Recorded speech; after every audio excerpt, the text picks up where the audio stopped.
Os podcasts do Público têm o patrocínio da Almedina. Visite as livrarias Almedina e abra as portas à cultura e ao conhecimento. Afinal, como dizia um famoso intelectual português, o que não sabemos hoje, saberemos amanhã. Visite-nos também em almedina.net. E está de regresso sobre Carris aos episódios habituais. Viva Diogo Ferreira Nunes. Olá, viva! E viva Carlos Cipriano. Olá a todos. Eu sou o Ruben Martins e hoje voltamos a comentar a atualidade ferroviária a partir de cada uma das nossas casas. Já não estamos a gravar ao vivo em nenhum ponto do país, estamos a gravar no nosso formato habitual. Hoje temos novo governo, mas não há mudanças na pasta de Miguel Pinto Luz, que segue como Ministro das Infraestruturas. Depois temos também o histórico do Douro, que sofre um revés. A culpa é das pontes e da IP, mais uma vez, que vai prejudicar e muito a operação da CP, neste que é o principal produto turístico da operadora ferroviária. E temos também novidades sobre a comunicação ao passageiro. O futuro está aí, mas está a demorar a chegar a Portugal. Vamos então começar com o novo governo, Diogo Ferreira Nunes, sem novidades. Tudo na mesma. Miguel Pinto Luz, Ministro das Infraestruturas e Habitação. Hugo Espírito Santo, Secretário de Estado das Infraestruturas. E Cristina Pinto Dias, Secretária de Estado da Mobilidade. Quem diria? Ora, Pinto Luz, no último discurso do 24º Governo, como o próprio salientou, ao participar numa conferência sobre investimento em transportes públicos, começou com esta frase que vale a pena retermos. O investimento no transporte público muitas vezes é mal feito e em vez de um investimento torna-se um custo. Isto é uma frase bastante interessante, porque depois vamos vasculhar mais algumas frases do Ministro nesta conferência. Por exemplo, deu o exemplo da futura estação da Barosa, para a linha de alta velocidade de Lisboa-Porto. O Ministro considera que é impossível haver uma estação sem rebatimento de outras soluções de mobilidade. Ora, quando nós estivemos em Leiria, no início do ano, o que está a projetar para a Barosa é soluções de mobilidade a acompanhar a estação de alta velocidade baseadas na roda, em vez de soluções baseadas no carril. Portanto, não sei se isto é um investimento, se é um custo ou se isto é um investimento. Depois, lembrou Miguel Pinto Luz o exemplo de Coimbra, que já está a pensar como aproveitar a estação de alta velocidade. Podia estar a aproveitar com um carril, mas não, quer aproveitar com um autocarro que demora a vir. Sim, porque o sistema de mobilidade do Mondego já só vai arrancar no final deste ano. Imaginem quantos anos atrás é que já vem aí. E depois ainda mais uma. Não faz sentido pensar na alta velocidade em Braga sem pensar nos BRT de Braga e Guimarães. Braga e Guimarães, por exemplo, que poderiam estar ligadas pelo caminho de ferro, aumentando muito mais a capacidade do comboio, da operação do comboio, sem ter que aumentar brutalmente a necessidade de material circulante e de maquinistas, por exemplo. Portanto, quando o Ministro diz que o investimento em transporte público muitas vezes é mal feito e torna-se um custo, olha, temos aqui alguns exemplos disso. E com o próprio Ministro neste atual mandato do 25º Governo.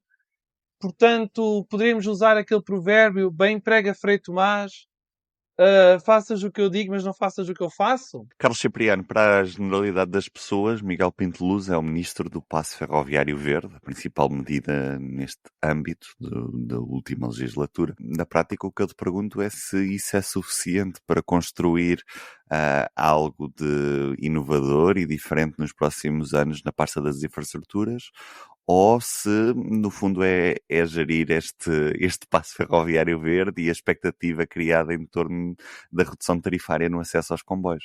De nada adianta fomentar a procura através do embaraçecimento do preço se não houver do lado da oferta uma boa resposta. E é isso que não tem sido feito e é isso que é o mais difícil de fazer. E neste aspecto, Miguel Pinto Luz tem aqui grandes desafios pela frente. Já agora, Carlos, deixa-me fazer aqui um parênteses. Chegámos ao ponto de ter o Governo a anunciar um reforço da oferta da CP, que acho extremamente curioso. Ser único na Europa, quer dizer, um governo que anuncia que entre as duas principais cidades do país vai haver um reforço da oferta com o número de comboio. Quer dizer, o governo antecipou-se à própria CP para fazer esse anúncio. Pobre está este país ou este governo quando é o próprio governo a anunciar uma coisa que deveria ser o operador a fazê-lo e, aliás, num ato de gestão corrente e que aqui é apresentado como uma grande medida do governo. Isto, de facto, revela muito sobre o estado da nossa ferrovia. Mas, adiante. Eu estava a dizer que um dos grandes desafios para este Ministério vai ser a continuação do projeto de alta velocidade.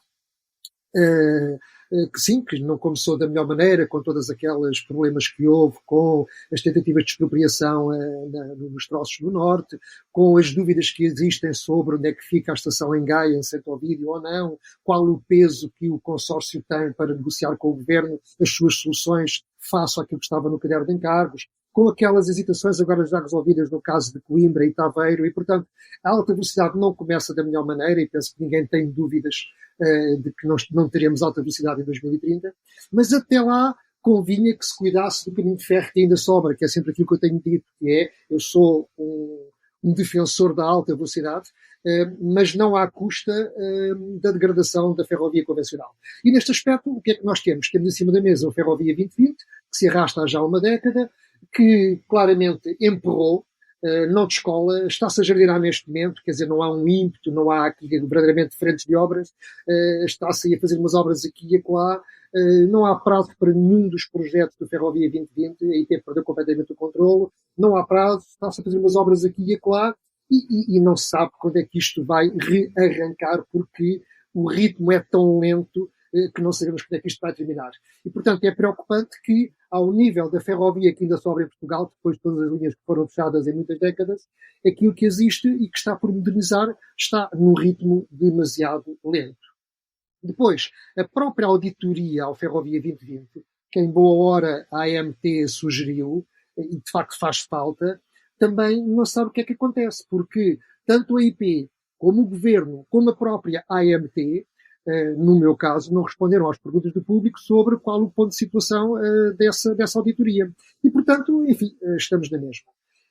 Já agora, do lado do operador, na CP, a CP continua com uma escassez enorme de material circulante, há aqueles problemas com os 117 comboios, com os 22 que nunca mais se fabricam, não se sabe quando é que aparecem, mas ainda que aparecessem todos amanhã, seriam poucos para a CP, porque no longo prazo a CP precisa de mais comboios. E é a altura de perguntar onde é que está o concurso para a compra de comboios de alta velocidade para a CP. Porque se vamos ter linhas de alta velocidade, vamos ter que ter comboios de alta velocidade para o operador incumbente. Onde é que está esse concurso?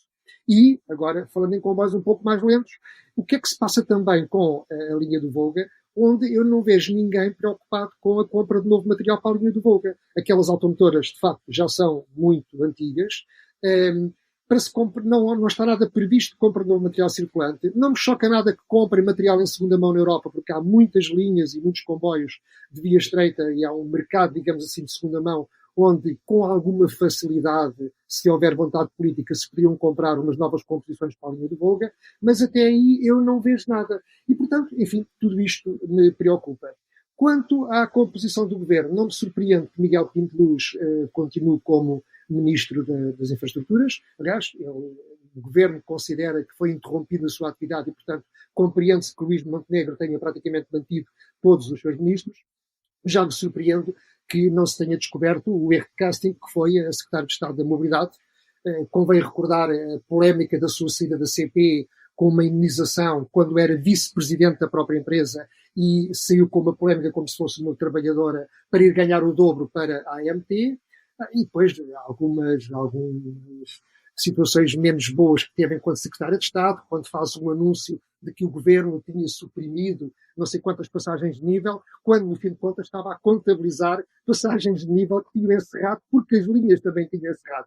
É mesmo a Secretária de Estado que faz um anúncio com grande pompa e circunstância de que o governo tinha feito uma intervenção muito importante no fim de semana, que tinha levado ao levantamento de uma limitação de velocidade na estação de Penalva por terem arranjado uma agulha, um aparelho de mudança de via, quando, na verdade, isso era uma coisa vulgar para infraestruturas de Portugal. Ou quando quis reforçar o serviço de Fertacos com automotoras que tinham sido encostadas pela CP quando ela própria era vice-presidente da CP e corresponsável por essa decisão. Enfim, compreendo também que não é fácil arranjar pessoas para irem para secretários de Estado e, no fim de contas, a senhora arriscava-se a ficar desempregada. Quanto a Hugo Espírito Santo, o secretário de Estado das Infraestruturas terá de provar que é verdadeiramente um secretário de Estado das Infraestruturas. Eu sublinho secretário de Estado e não mais um secretário das Infraestruturas de Portugal. Deixa-me continuar contigo, Carlos Cipriano, para falarmos sobre as mudanças no comboio histórico do Douro, porque devido a uma limitação imposta pela Infraestruturas de Portugal, o histórico do Douro este ano será substancialmente diferente daquilo a que temos estado habituados. O que é que se passa ao certo? Bom, o que se sabe, e comunicado pela própria IP, foi que após uma vistoria excepcional às pontes do Douro, no âmbito do projeto de modernização do troço Régua-Pocinho, que se descobriu que, por qualquer motivo, aí nada bem nem mal explicado, nada explicado, que era conveniente uma restrição à passagem da locomotiva 0186, que é a locomotiva a vapor que reboca o comboio histórico do Douro, porque supostamente haveria problemas nas pontes do Corgo, logo à saída da Régua, e na ponte sobre o Tua, logo à entrada da estação do Tua. Bom, como a locomotiva 0186 não pesa mais agora do que pesava antes, é óbvio que o problema só pode estar do lado da infraestrutura e não do lado da locomotiva. No entanto, a IP entra em contradição quando nega que há qualquer problema estrutural na condição das pontes, nega que isso aconteça, então em que é que ficamos? Se a locomotiva não está mais pesada, o que é que acontece com as pontes para que agora não possa lá passar? E tudo isto é tanto mais estranho quanto a locomotiva 0186, que veio para Portugal em 1925, fez parte de um lote de locomotivas entregues pela Alemanha a Portugal no âmbito das indenizações de guerra pós-Primeira Guerra Mundial, e que locomotivas dessa série começaram a circular na linha do Douro a partir de 1950, na década de 50. E até ao fim da extinção do vapor em Portugal na Via Larga, que aconteceu em 1977 na linha do Douro, aquelas locomotivas sempre circularam por todas as pontes do Douro, sem quaisquer restrições, sendo que nessa altura muitas dessas pontes ainda nem sequer tinham sido reforçadas. Bom, depois, com o fim da tração a vapor, ela só regressa em 1998, já agora enquanto comboios turísticos, mas era exatamente esta locomotiva que, a partir de 98, tem rebocado o comboio histórico, não diariamente, como acontecia até a década de 70, mas apenas no verão e apenas aos fins de semana. E tem feito desde 98 até agora. Portanto, não se compreende o que é que aconteceu na condição dos pontos do Douro, que a IP nega que tenham algum problema, para que agora a locomotiva não possa nela circular. Enfim, vamos ver o que é que vai acontecer a seguir. Espero que aquilo que eu penso, na verdade, é que houve aqui aquilo que muitos engenheiros costumam chamar um coeficiente de cagaço. Ou seja, alguém teve medo e resolveu pôr ali uma restrição que, na minha opinião, não se justifica. Mas não sei, a menos que a IP esclareça muito bem o que é que aconteceu com os pontos, se houve ou não houve falha na manutenção preventiva, porque se a manutenção preventiva funcionar perfeitamente, não há nenhuma razão para que a locomotiva que sempre passou continue a passar. O que é interessante é que hoje em dia há tanta solução tecnológica para fazer manutenção preventiva, até preditiva já existe, porque existe sensorização, tudo e mais alguma coisa.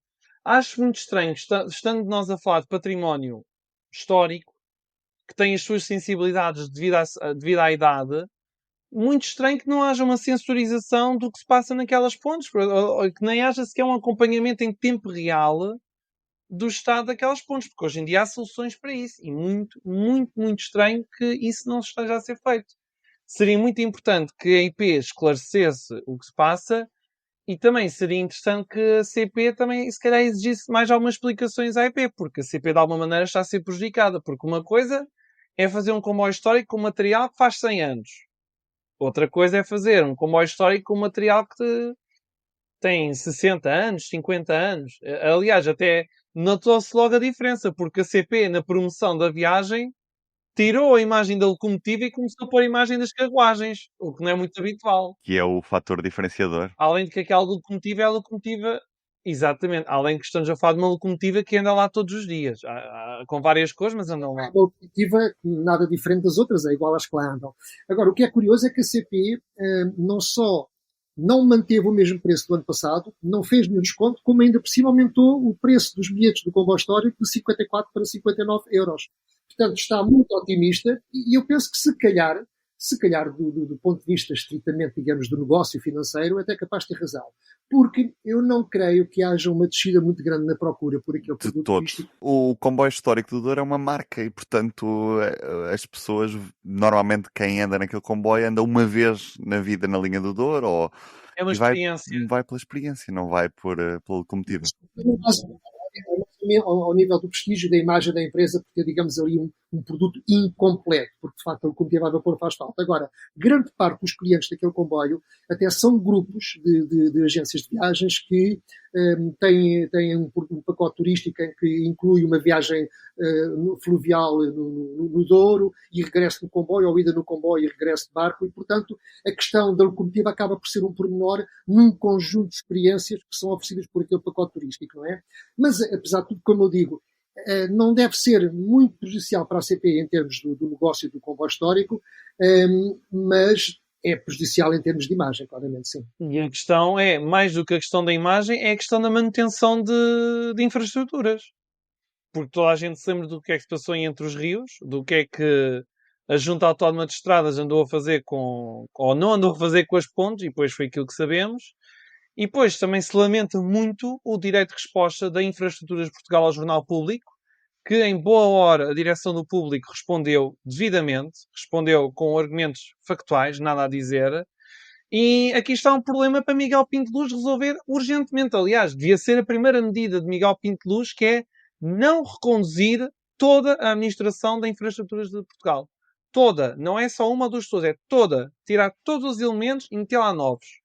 Porque isto já é demais. É o Ferrovia 2020, é a questão do acidente de Sor, é demais. E esta questão do Douro é mais uma gota d'água em cima de todas as outras gotas d'água que têm acontecido ao longo dos últimos anos. E depois vem escrever publicações 10 anos de IP, grande sucesso. Sucesso? Qual sucesso? O Ferrovia 2020 vai ser o Ferrovia 28 ou 29 ou 30? Chamam isto de sucesso? Vou ali e já venho. Bom, então nesse caso, já que falaste nisso, eu vou um bocadinho mais longe. Radical mesmo seria mexer no próprio modelo. Ou seja, vamos acabar com a IP tal como ela é e, no mínimo, fazer uma holding com uma IP ferroviária e uma IP rodoviária e separar bem as duas áreas. Ou, melhor ainda, vamos regressar à velha CP, que pode ter uma CP comboios e uma CP infraestruturas. Nada que não aconteça noutros países europeus, mesmo sem desrespeitar a diretiva comunitária. Agora, o que eu penso é que está provado ao fim de 10 anos que este modelo não funciona, a IP é um fracasso e, portanto, na minha opinião, não é só mexer nas administrações, deveria-se mexer nisto a sério. Não creio, porém, que Miguel Pinto Luz e Luís Montenegro façam isso. Embora esteja prevista uma reforma do Estado no novo governo. Portanto, isto seria uma grande reforma do Estado. É verdade, não acredito. E a autonomia da CP, já agora, já que estamos na hora dos pedidos, não é Natal, mas vem em boa hora. Pode ser que hajam por aí novidades e simplificação burocrática também neste setor que bem precisa. Diogo, vamos falar de comunicação ao passageiro, porque, como disse aqui no arranque do episódio, o futuro está aí.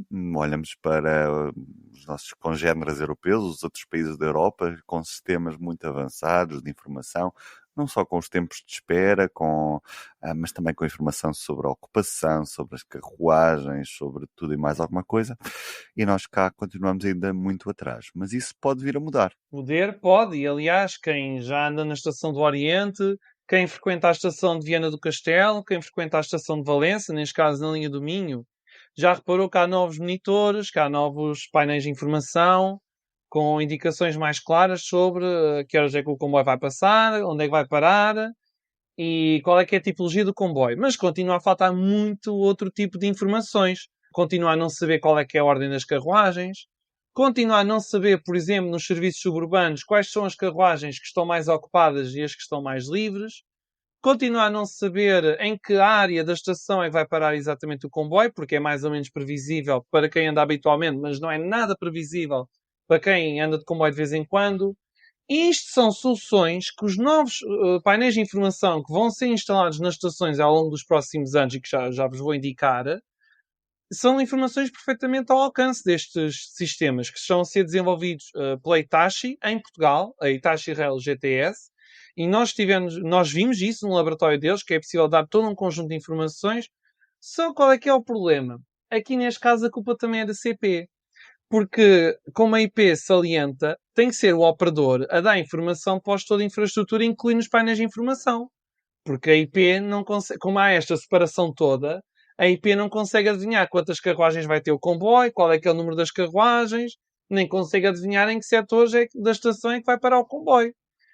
Ora, a CP, nós tentámos obter esclarecimentos da CP, mas a CP não tinha muito para dizer. O que se limitou a dizer é que tem celebrado protocolos de partilha de dados com a IP, que chegou a incluir um projeto de informação em tempo real no final do ano passado, que incluía a localização dos comboios, mas sobre isto se concretizar ou não, nem uma palavra. E aqui, mais uma vez, a CP ausente, a CP desaparecida está aqui. Não há informações, não há indicação nenhuma do que é que se pode esperar. Ó Diogo, eu anseio pelo dia em que neste podcast vamos dizer que a CP falou imenso sobre uma coisa que nós estamos aqui a debater e, portanto, temos todas as explicações e temos a argumentação por parte da CP, mas isso não tem acontecido. Mas a CP diz que agora é uma das melhores empresas para trabalhar. Eu não sei se incluíram os funcionários das oficinas de Guifões e de outras oficinas da CP, que estão, se calhar, desertinhos para ir embora, porque com o salário que recebem não vão lá. Portanto, não sei que raio de ranking é que foi esse. Mas já agora que estamos a falar informação ao passageiro, muito lamento que a Infraestruturas de Portugal não tenha aproveitado um sistema que foi testado na estação de espera, na linha da Beira Baixa, com um código QR que permitia saber em tempo real onde é que estava o comboio, quando é que ele chegava, em que zona se encontrava. E agora optou na linha do Algarve, já estão a ser colocados códigos QR na linha do Algarve, que se limitam a dizer qual é que é o tempo de atraso do comboio, não presta mais nenhuma informação ao passageiro. A IP, em vez de ter aproveitado uma solução que tinha sido desenvolvida em sistema completamente aberto, e a IP chegou a ser contactada sobre essa matéria, nós sabemos disso, decidiu desperdiçar isso e desenvolver a solução própria que é pior. O que isto faz lembrar é a situação da Gira, da aplicação das bicicletas partilhadas da EML em Lisboa, que, em vez de pecar, de colaborar com os programadores que desenvolvem soluções abertas, não. Corre com eles, fecha-lhes a porta e acha que a aplicação deles é que é boa. Essa solução, Não é assim que se fomenta soluções inovadoras, nem pouco, nem mais ou menos. a IP também já está a instalar essas placas com esses QR codes na linha do Alentejo. Aliás, já estão instaladas neste momento. No fundo, é apenas uma informação dos atrasos na circulação dos comboios e, portanto, é uma informação muito básica que também a CP presta em tempo real no próprio site e app. Sim, e já agora, Ruben, desculpa, já agora dizer onde é que a IP vai instalar os novos painéis de informação, porque isto pode É ser isso, vamos a eles. interessante para quem nos ouve. Ora, tomem nota: linha da Beira Alta, linha de cintura, linha do Norte em todas as estações em Braço de Prata e Santarém, porque têm os sistemas mais antigos. Na linha de Leixões, a que reabriu há uns meses para passageiros e que tem sido um sucesso. Na linha do Douro, entre Caída e Régua. E na linha do Oeste, entre Melessas e Caldas da Rainha. E ainda na linha de Cascais e na linha do Algarve. Curiosamente, a linha de Sintra, que tem os painéis mais antigos da rede ferroviária nacional, já são painéis com mais de 30 anos, para já não está previsto nenhuma alteração. Painéis que foram desenvolvidos na altura pela Alcatel. Vejam lá bem, Alcatel. E a destacar esta solução da Hitachi, que esta solução em específico é produzida em Portugal e feita por uma equipa de engenheiros sediados no nosso país. Carlos Cipriano, continuamos ainda muito atrás dos nossos congêneres europeus no que toca à informação ao passageiro. Isso é problemático, nomeadamente num país que tem muitos atrasos e onde as pessoas desesperam por informação. Sim, onde grande parte da rede, as estações estão fechadas e não há ninguém para dar informações e não há onde obter informações e onde, infelizmente, acontece haver comboios suprimidos com maior frequência do que deveria acontecer e onde, por vezes, também há comboios atrasados e, portanto, não há previsibilidade e não haver informação aumenta a imprevisibilidade.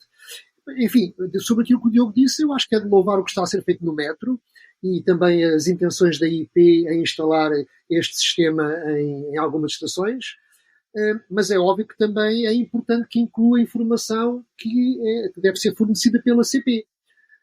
Só que eu acho que para a CP, que é aquela empresa que tem escassez de material circulante, que tem dificuldade em fazer todos os comboios, que tem dificuldade em fazer com que os comboios cheguem a horas, com que cheguem limpos, Enfim, eu acho que isso da informação ao público deve parecer-lhe uma coisa esotérica ou apenas exclusiva de países ricos. Registro a ironia. Oh, Carlos, já que falaste do Metro de Lisboa, o Metro de Lisboa também vai ter novos painéis de informação e vão passar muito mais do que o próximo comboio ou os resultados dos Jogos de Portugal nas grandes competições europeias.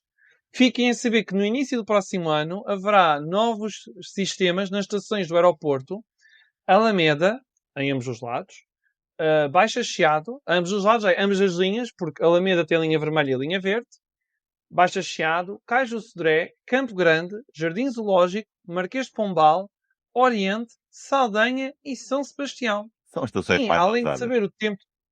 Exatamente. E além de se saber o tempo de espera dos próximos 3 comboios, também vamos ficar a saber qual é que é o estado de circulação em todas as linhas ao mesmo tempo. Não é só quando uma linha avaria que a gente sabe. Não. Neste caso, vamos passar a saber mais informações sobre a restante rede, o que é um acrescento enorme na informação ao passageiro do Metro de Lisboa e que vai colocá-la muito mais a par do que acontece no Metro do Porto neste momento. O Metro do Porto já tem alguma informação nessa área, mas o Metro de Lisboa aqui vai estar um grande avanço na informação que presta ao passageiro. Espera-se que isto também depois chegue às restantes estações, não fique só para estas 10. Deixa-me só, antes de terminar este episódio, falar de uma questão que também tem condicionado um pouco toda a utilização do passe ferroviário verde, porque, como sabemos, as reservas só estão disponíveis 24 horas antes da passagem do comboio naquela determinada estação. Quer isto dizer que, por exemplo, um passageiro que precise de ir de Santarém para Lisboa sabe que se o comboio parte 2 horas antes do Porto, pode marcar o seu lugar 2 horas antes do Porto para Lisboa. E às vezes acontece muito esse tipo de situação, nomeadamente às sextas-feiras e aos domingos. Ou seja, como os comboios têm andado tão cheios às sextas-feiras e aos domingos, e também já nos outros dias da semana começam a encher cada vez mais, há cada vez mais a tentação de se marcar a viagem toda, ou seja, a partir da primeira estação. A minha sugestão para a CP é que, precisamente, todas as estações desse mesmo comboio, desse mesmo Intercidades, sejam abertas, ou seja, o sistema de reservas seja aberto para todas as estações na mesma hora. Porquê? Para evitar que um passageiro que quer só fazer Santarém, Lisboa ou Coimbra, Porto, ocupe um lugar virtualmente que não está a ocupar. E, portanto, isso era uma alteração que teria um impacto muito positivo, porque já sabemos que há muita gente que acaba por, no próprio minuto, estar ali à espera para marcar o lugar. E acontece também pessoas terem de marcar lugar em primeira classe, porque já não há lugares em segunda. Um abraço e até ao próximo Sobre Carris. Tchau, até à próxima. Boas viagens! Para não perder os novos episódios, subscreva este podcast do Público na sua aplicação preferida. Para além deste programa, há mais para descobrir em público.pt/podcasts. O Público fica no ouvido. Isto não é um anúncio, é um agradecimento público. Obrigada. Obrigada. Obrigado. Obrigada. Obrigado. Obrigada. Obrigado. E estes são só os primeiros 7 de 51.300 obrigados. Não vamos forçar ninguém a ouvir todos, mas não podíamos deixar de agradecer aos nossos assinantes por fazerem do Público o jornal líder em assinaturas digitais. Muito obrigado pela confiança e por valorizarem a informação de excelência. Obrigada por nos escolher. Estamos aqui por si e consigo.